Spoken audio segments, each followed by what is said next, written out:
What would make a woman turn her lover's body into a holiday meal?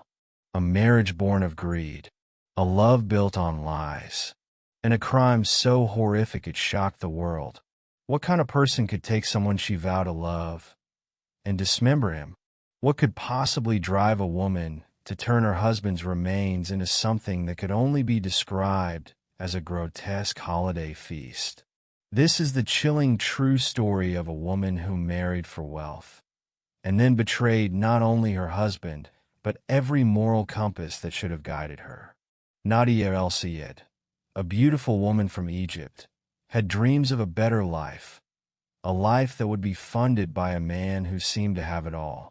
Charles Granger, a man who carried with him the weight of a criminal past and a dangerous charm, became her target. But Nadia didn't just want to be his wife. She wanted his money, his possessions, and when she couldn't get enough, she took the most brutal step possible. In the end, she murdered him, dissected his body, and, perhaps most disturbingly, turned parts of him into something completely unthinkable. What happened that night was nothing short of horror. What kind of mind would commit such an atrocity? How does a seemingly innocent relationship spiral into one of the most grotesque crimes America has ever seen? What led her to cross that line? What drove her to transform love into something so terrifying, so utterly devoid of humanity? This is the story of a woman who went to unimaginable lengths for the life she wanted, and the horrifying price she paid for it. Before we dive deeper into this story today, don't forget to subscribe to the channel if you're enjoying this journey, and give this video a thumbs up.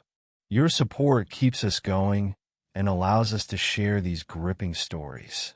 And remember to turn on notifications so you won't miss any future episodes. Meet Nadia El-Sayed, a beautiful woman with the kind of charm that could captivate anyone in her path. Born in Egypt, Nadia was a product of her environment, raised in a world of hardship and chaos. She was only 18 when she left her family behind and moved to America. A fresh start, a new beginning. She had the looks, the charm, and the ambition to carve out a life for herself in a country that promised opportunity. But somewhere along the way, Nadia made a choice that would change the course of her life forever. In a world that rewards beauty and status, Nadia knew exactly what she needed to do to survive. She used her allure to attract men who could offer her the life she wanted. There were whispers about her past, about her willingness to do whatever it took to secure her place in this new world. But none of that mattered to Charles Granger, who saw in Nadia something else entirely, a woman who seemed like the perfect match, someone who could be the key to his own redemption. Charles, or Chuck, as he was known, was not an ordinary man. A former pilot with a storied past, Chuck had made his own mistakes that had landed him in jail for smuggling. A man who, despite his charm and undeniable presence, had failed in many ways. He wasn't just looking for a new start. He was looking for redemption, for someone who could offer him a second chance at life. And when he met Nadia, something clicked. For him, she seemed like the answer. She was young, beautiful, and desperate to build a future. She was everything Chuck had been searching for. At least, that's what he believed. But that was only part of the story. Nadia had other plans that Chuck couldn't have anticipated. Behind her charm, behind the smile that so easily won people over, lay something darker, something manipulative, something dangerous. Orange County, California. To most, it's an idyllic place, sprawling estates, endless sun, and palm trees lining the streets. A paradise for those with means. It's the American dream made manifest. But for Nadia and Chuck, Orange County wasn't a dream. It was the backdrop for a nightmare waiting to unfold. Chuck had been through his fair share of struggles. He wasn't a stranger to the rougher side of life. But Nadia? She came from a world far darker than anything he could have imagined. And together, in this paradise by the beach, they began to build what seemed like a perfect life, a life of comfort, of wealth, of status. But as the months went by, something started to shift. A subtle tension, a crack in the foundation. Because while Chuck may have been looking for stability, Nadia had only one thing on her mind: power. She wanted everything Chuck could offer her, and when he couldn't provide it fast enough, she turned to something far darker. This case, though it may seem like just another tale of crime, is about much more than just a murder. It's about trust, the kind of trust that can lead to betrayal. It's about deception, how appearances can so easily be manipulated. And it's about the dark side of the American dream, the idea that anyone can become anything in this country. But at what cost? How does a woman, seemingly innocent, slowly descend into a world of manipulation, violence, and cold calculation? How does someone so desperate for a better life, someone who fled a past full of trauma and pain, end up committing an act so horrifying? It leaves us questioning the very nature of trust and human decency. This is not just a story of a woman who killed her lover. This is a story about the dangerous desire for power, the thin line between survival and brutality, and how one woman, haunted by her past, used every tool at her disposal to secure the future she believed she deserved. What started as a calculated choice to marry a man with money ended in a tragedy that no one saw coming. A crime so grisly, so shocking, that it would stain the memory of Orange County forever. Stay with us, because the story of Nadia El-Sayed and Charles Granger is one that will haunt you long after the screen goes dark. Every crime has a beginning. Before the horror, before the bloodshed, before the moment everything spirals out of control, there are choices, moments, and warnings that seem insignificant at the time, but in hindsight, they were the very signs of impending disaster. Nadia El-Sayed was born in Egypt, a place of history, culture, and, for her pain, her childhood was not one of warmth or comfort. It was a childhood marked by control, by suffering, and by trauma that would shape her into the woman she would become. In many ways, Nadia never had a say in her own life. She grew up in a strict household, ruled by a father who was not only violent, but deeply abusive. She, like many young girls in her village, was subjected to female genital mutilation at just 7 years old, a brutal practice that ensured that even in adulthood, love, intimacy, and trust would be forever linked with pain. It was an experience she would carry with her for the rest of her life. Her mother, trapped in the same cycle of suffering, eventually escaped, moving her and her children to the only place they could afford, the City of the Dead, a sprawling, makeshift slum built among ancient tombs in Cairo. It was here, surrounded by poverty and despair, that Nadia made a promise to herself. She would escape this life. She would find a way out, no matter what it took. For Nadia, the only real escape route was marriage. A ticket out. So, at just 18 years old, she found her way to America through a quick, impulsive marriage to an American oil worker. But just as quickly as that door opened, it slammed shut.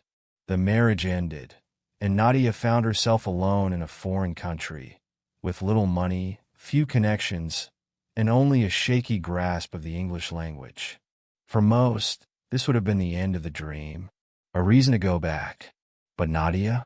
She refused. She had not escaped one nightmare, just to return to another. So she did what she had to do. She learned how to survive in a world that rewarded beauty and charm. She drifted from place to place, from one relationship to another, relying on men to keep her afloat. But the older she got, the more she realized that short-term solutions weren't enough. She needed something permanent, someone who could give her the life she had always wanted. And then one night, in 1991, she met him. Charles Chuck Granger was 56 years old. He had lived a life filled with highs and lows. Once a pilot, once a respected man, but also once a convicted felon. His past was tainted with crime, smuggling, and jail time. But despite everything, Chuck had the kind of confidence that could draw people in. He had the charm of a man who had seen the world, who had made mistakes but still carried himself with an air of importance. And to Nadia, that was everything. They met in a bar in Orange County. Chuck, tall, broad-shouldered, his Texas drawl still present despite years in California, was playing pool, wearing his signature red cowboy boots and an oversized belt buckle. He liked to be noticed. And Nadia? She noticed. To Chuck, Nadia was a dream come true. She was beautiful, exotic, and young, half his age, with a mysterious past and an allure that made him feel alive again. And for Nadia, Chuck was exactly what she was looking for: older, financially stable, and desperate for companionship. He boasted about his wealth, his land back in Texas, his connections. He owned a red Corvette, and he made sure everyone knew it. For Chuck, Nadia was a prize. For Nadia, Chuck was an opportunity. And in just a matter of weeks, that opportunity would turn into something far more serious. For most couples, love is built over time. For Nadia and Chuck, it was built in a matter of days. Theirs was not a slow-burning romance. It was a wildfire. Within just a month of meeting, they were married. There was no long engagement, no carefully planned ceremony. A priest from Egypt officiated the wedding over the phone, and just like that, they were husband and wife. Friends were surprised. Chuck had always been impulsive, but this was something else entirely.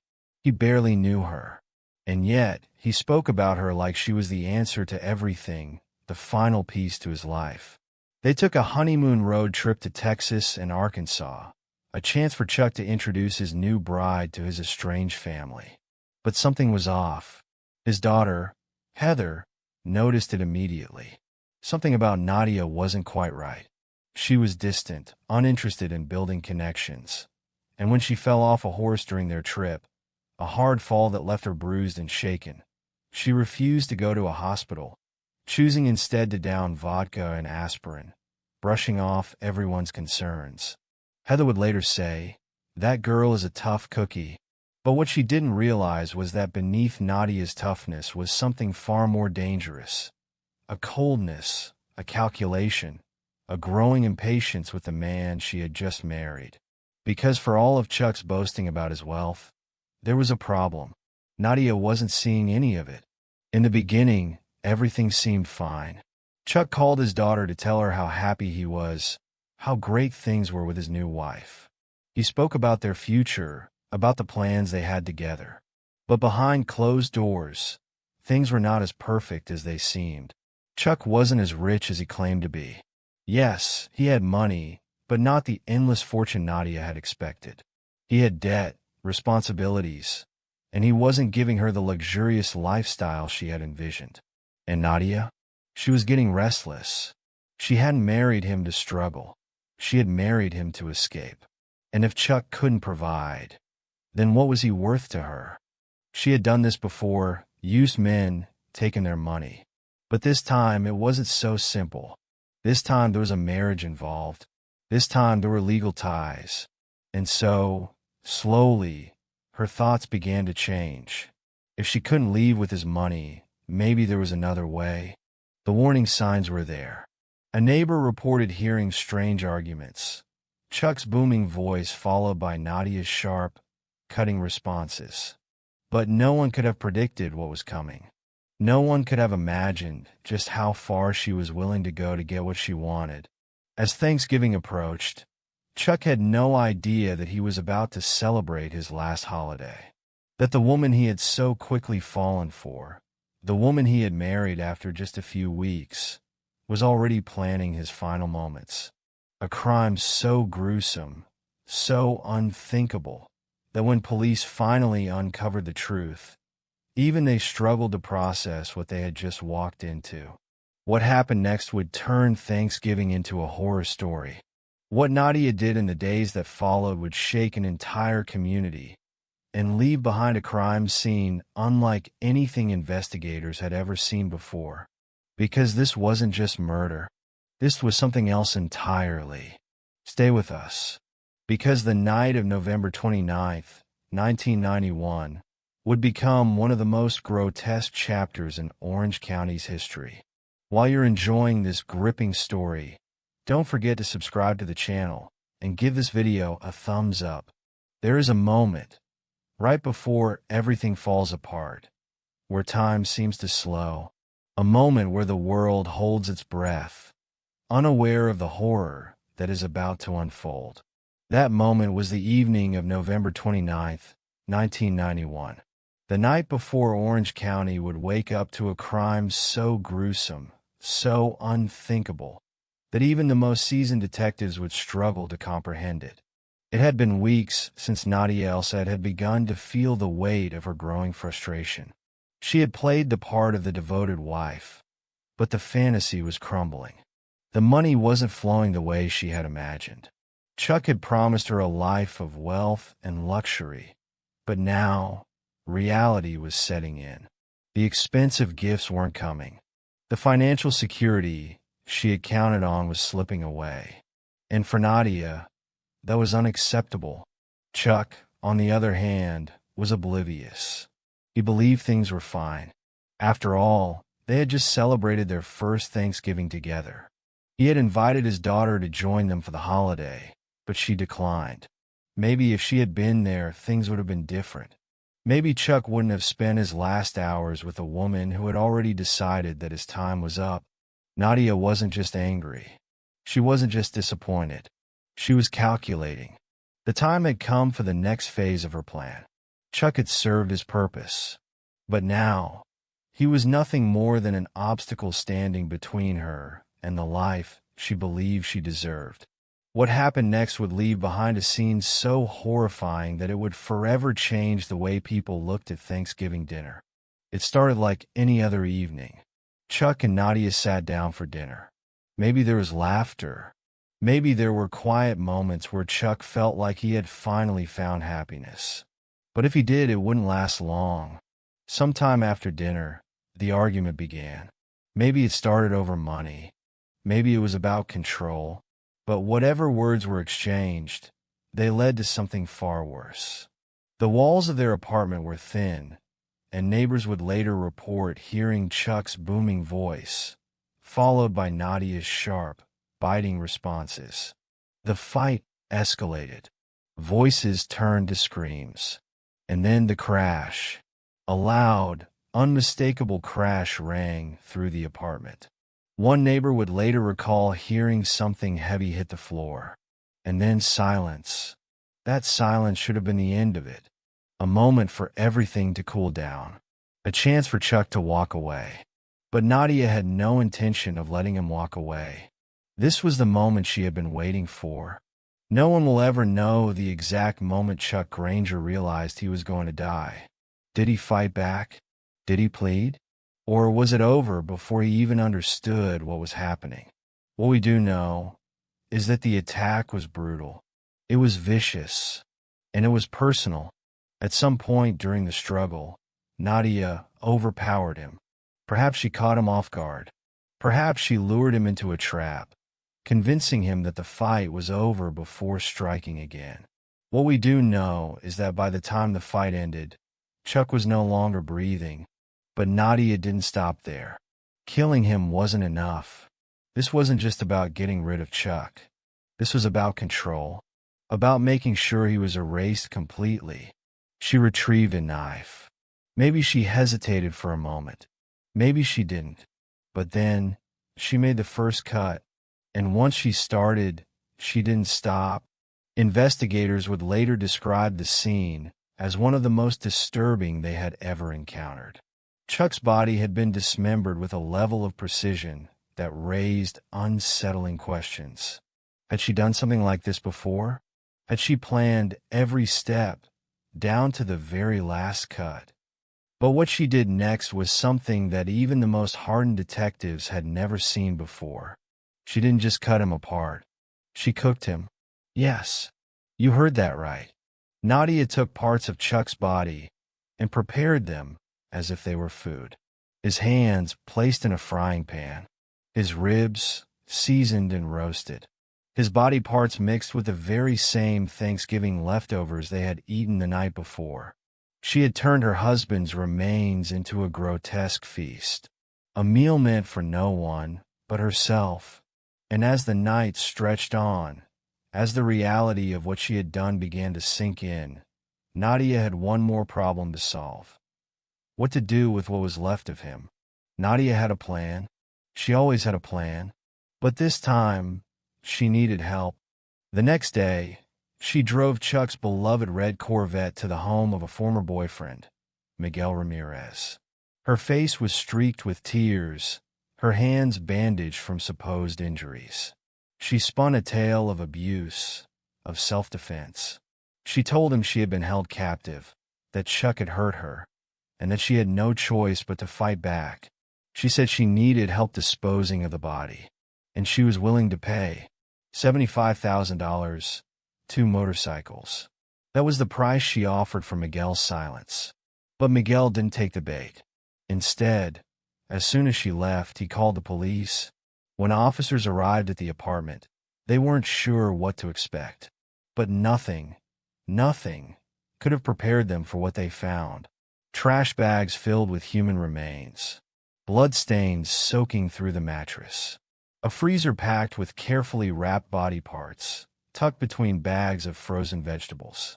And the kitchen, a place that should have been for cooking meals, had become the site of something too horrifying to imagine. In the frying pan, on the stove, lay 2 hands, crisped, cooked, the fingertips blackened. The stench, an unholy mixture of burnt flesh and oil, hung in the air. And in the freezer, wrapped in foil, was Chuck's head, deep fried. It was clear Nadia hadn't just killed her husband. She had tried to erase him, to consume him, to turn his body into something else entirely. And yet, when officers questioned her, she remained calm. She denied everything. She insisted Chuck was alive, that he had gone to Florida, that she had nothing to do with whatever they had found in the apartment. But the evidence? The evidence spoke louder than she ever could. The news spread fast. Neighbors were stunned. The couple had seemed normal, or as normal as any whirlwind romance could be. No one had suspected a thing. No one had imagined that just behind those apartment walls, something out of a nightmare had unfolded. But perhaps the most devastating reaction came from Chuck's family. His daughter, Heather, who had already lost her father to his criminal past, now had to accept something far worse. He was gone. Brutally. Permanently. And the woman he had trusted, the woman he had married without hesitation, had been the one to end his life. But the story doesn't end here. Because as the trial began, as experts weighed in, as details of Nadia's past came to light, one question still lingered in the air. Had she done this before? And if she ever walked free again, would she do it again? Stay with us. Because what happened next is just as disturbing as the crime itself. Nadia El Sayed was arrested and charged with the brutal murder of her husband, Charles Granger. The case was immediately shocking, not just because of the grotesque nature of the crime, but also because of the person responsible. Nadia was beautiful, charming, someone who seemed like the last person capable of such a horrific act. But appearances can be deceiving. As the trial began, Nadia's defense team argued that she had been a victim of abuse for years. They claimed that the trauma from her childhood, coupled with her tumultuous relationship with Chuck, had driven her to commit the crime. They painted her as a woman who had snapped under the pressure of a controlling relationship, suggesting that Chuck's past, his manipulation, and his behavior toward her had pushed her to a breaking point. The defense team worked to humanize Nadia, presenting her as a woman who had suffered much in her life. Her early years in Egypt, her abusive father, her escape to America, All of it painted her as a woman who had been hurt, who had been victimized. They argued that the psychological strain had built up over time, leading to a moment of rage, an act of self-defense gone wrong. But the prosecution had a different take. They weren't buying the idea of Nadia as the helpless victim. They presented graphic details of the crime. Photos of Chuck's dismembered body, the frying pans, the body parts in the freezer, the deep-fried head in the freezer. No one in that courtroom could look away from the horrific evidence. The prosecution argued that Nadia had been cold-blooded and calculating. She hadn't simply killed Chuck in a moment of passion. No, this was an act of meticulous violence. She had planned it. She had carefully dismembered his body and cooked parts of it, trying to destroy the evidence. This was not the act of a woman pushed to the edge. It was the act of someone who had crossed the line into something far more sinister. As the trial progressed, the debate grew more intense. Was Nadia truly a victim of circumstance? Had she suffered so much in her life that her mind had cracked under the pressure? Or had she always been capable of such brutality, using her charm and her victimhood as a way to manipulate those around her? While you're enjoying this gripping story, don't forget to subscribe to the channel and give this video a thumbs up. The case sparked outrage in the community. How could this happen? How could someone seemingly so normal, so seemingly perfect, be capable of something so monstrous? For weeks, neighbors, friends, and even casual acquaintances were left reeling. They had all been fooled. No one had ever suspected that anything was wrong between Nadia and Chuck. In the days following the murder, the whispers began. Some believed that Nadia had been the victim of a controlling, abusive husband. Others believed that she had planned the murder from the beginning, seeing Chuck as nothing more than a means to an end. There was a divide. Some sympathized with her, while others condemned her as a cold-blooded killer. As the public debate raged on, the case took on a life of its own. It became more than just a tragedy. It became a symbol of everything that could go wrong when someone believed that their happiness could only come at the expense of another's life. As the trial unfolded, experts in psychology and mental health weighed in. Was Nadia truly a victim of her past? Could her traumatic childhood, her history of sexual abuse, her experience with female genital mutilation, and the years spent under the control of an abusive father have driven her to this horrific act? Or was this something far darker? Was this just a case of a woman who had snapped? Or was she someone who had always been capable of violence? Some experts argued that Nadia's actions were the result of a kind of emotional and psychological breakdown. They suggested that her frustrations with Chuck's inability to provide the wealth and status she craved had pushed her to her breaking point. They argued that Nadia's sense of helplessness, combined with the anger she felt toward Chuck, led her to take control in the only way she knew how. As the trial dragged on, Chuck's family was left to cope with the unimaginable. Chuck's daughter, Heather, had already endured the pain of an estranged relationship with her father.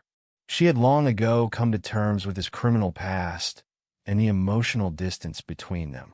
But nothing had prepared her for the horror of learning that her father had been murdered by the woman he had loved and trusted. Heather struggled to reconcile the man she had known with the man who had died in such a violent, brutal way. There was no closure for her, no way to move on. Chuck had been her father, but to her, he was also a person who had made mistakes, just as she herself had. And now, the final chapter of his life had been written in the most horrific way possible. Chuck's other relatives, who had long been estranged from him due to his criminal history, were also forced to come to terms with the reality of his death. In many ways, they had been disconnected from his life, and now they had to deal with the emotional fallout of his violent and public demise. There was no way to escape it. There was no way to hide from what had happened. It was as if a curse had been placed on their family, a curse that no one could shake. For Chuck's family, there would be no opportunity to mourn his loss in the normal way. There would be no funeral to speak of, no final goodbyes. All they were left with was the knowledge that the man they once knew had been taken from them in the most unspeakable way, and by the hands of his wife. What went wrong? How could a marriage that started with such promise, with smiles and vows, end in the brutal dismemberment of a man? Was Nadia El-Sayed a victim, pushed too far by her past, her desperation, and the lies she had been fed? Or was she a cold-blooded killer, a master manipulator who saw Chuck as nothing more than a stepping stone to a life of luxury? What's more disturbing is that her story is not unique. In fact, it's all too common. Nadia's life was shaped by abuse, betrayal, and years of trauma. She didn't just wake up one day and decide to kill. No, her actions were the culmination of years of untreated pain. Pain that had never been acknowledged. Pain that had never been healed. Her early years in Egypt, her forced mutilation, her abusive father, and the years she spent with men who used her. They all formed a foundation for the darkness that eventually consumed her. But there's another question we need to ask. Could this have been prevented? Could someone have intervened before it reached this point? Could Chuck have recognized the warning signs and taken action? Could Nadia have found a way out of her spiral before it led her to kill the man she had once promised to love? The truth is, no one truly knows. There were red flags, of course. Chuck's controlling nature, Nadia's growing frustration, the tension in their relationship. But the way people view these signs, the way they respond, can often be too late. No one had a crystal ball. No one could have predicted the horrific lengths to which Nadia would go to escape the reality of her marriage and her life. This case reminds us that we must look beyond the surface. Behind the smile, behind the charm, behind the manipulative behavior, there could be a deep, unresolved trauma waiting to surface. We must do more to address the struggles people face before they turn into tragedies. The story of Nadia El-Sayed is a reminder that the past doesn't always stay buried, that even the deepest wounds, the ones we try to hide, can shape us in ways we never imagined. But it's also a warning about the dangers of unchecked trauma, about the power of manipulation, and about how easily someone can slip into the darkness if they're not given the help they need. As we close the chapter on this story, one thing remains clear. In the end, it wasn't just a man who died. It was the humanity that Nadia had lost long ago. A tragedy of the highest order. One that will leave its mark forever. What do you think? Was Nadia a victim of her circumstances? Or do you believe she deserves to be seen as a cold-blooded killer who used her past as an excuse? Was she manipulated by her own trauma? Or did she manipulate everyone around her? Let's start the conversation. Leave your thoughts and theories in the comments below. If you found this case as chilling and haunting as we did, don't forget to hit the like button. Share this video with your friends or anyone you know who's fascinated by true crime, and help raise awareness about how manipulation, trauma, and desperation can play into such devastating actions. We can't solve these mysteries without hearing your voice. And make sure to subscribe to our channel and turn on the notification bell so you never miss a new documentary like this. We go deep into the world of true crime, exploring the stories behind the headlines. You don't want to miss what's coming next? If you're interested in exploring more of these dark, complex cases that examine the darkest corners of human nature, check out our other true crime documentaries right here. You won't believe what's waiting for you next, and trust us, you want to dive deeper into these chilling stories. Before you go, we'd love to hear your thoughts one last time. What was the most shocking part of this case to you? Was it Nadia's cold calculation, the way she manipulated everything around her? Or was it how she hid it all behind a seemingly perfect marriage? Drop your thoughts below. We can't wait to read what you think. And remember, your voice matters in these discussions. Thank you for joining us today. Until next time, stay curious, stay safe,